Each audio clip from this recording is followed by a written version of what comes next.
Hello అండి, welcome to our channel. ఈరోజు special poha recipe అండి. మీ ఇంట్లో అటుకులు ఉంటే గనక అటుకులతో పోహా రెసిపీ చేయవచ్చు.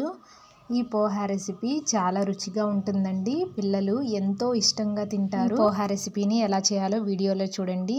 ముందుగా 1 కప్పు అటుకుల్ని తీసుకోండి. ఈ అటుకుల్ని స్ట్రైనర్లో వేసి వాటర్ పోసి అటుకులను స్ట్రైన్ చేసుకోవాలి. ఇప్పుడు స్టవ్ వెలిగించి స్టవ్ పైన ప్యాన్ పెట్టి అందులో 2 టేబుల్ స్పూన్స్ కానీ 3 టేబుల్ స్పూన్స్ కానీ ఆయిల్ని వేయాలి. ఆయిల్ వేడెక్కిన తర్వాత ఇందులో 1 టేబుల్ స్పూన్ పచ్చిశనగపప్పు, అలాగే 1 టేబుల్ స్పూన్ ఆవాలు, అలాగే 1 టేబుల్ స్పూన్ మినప్పప్పు, 1 స్పూన్ పల్లీలు, 1 ఎండుమిర్చి, వీటిని ముందు 1 నిమిషం పాటు వేయించాలి. ఆ తరువాత సన్నగా తరిగిన ఉల్లిపాయ, అలాగే పచ్చిమిర్చి, కొన్ని కరివేపాకులను వేసి 2 మినిట్స్ వేయించాలి. ఈ పోపు దినుసులన్నీ బాగా ఫ్రై అయ్యేంత వరకు స్పూన్ తోటి కలుపుతూ ఉండాలి. ఇవి ఫ్రై అయిన తర్వాత ఇందులో అటుకులను వేయాలి. అటుకుల్లో వాటర్ కంప్లీట్గా పోయి ఇలా పొడి పొడిగా ఉండాలి.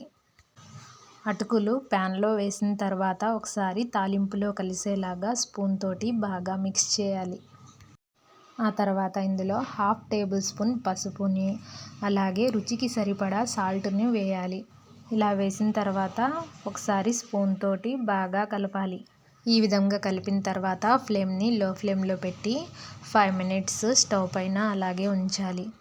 5 మినిట్స్ తర్వాత కొత్తిమీరని సన్నగా కట్ చేసి వేయాలి.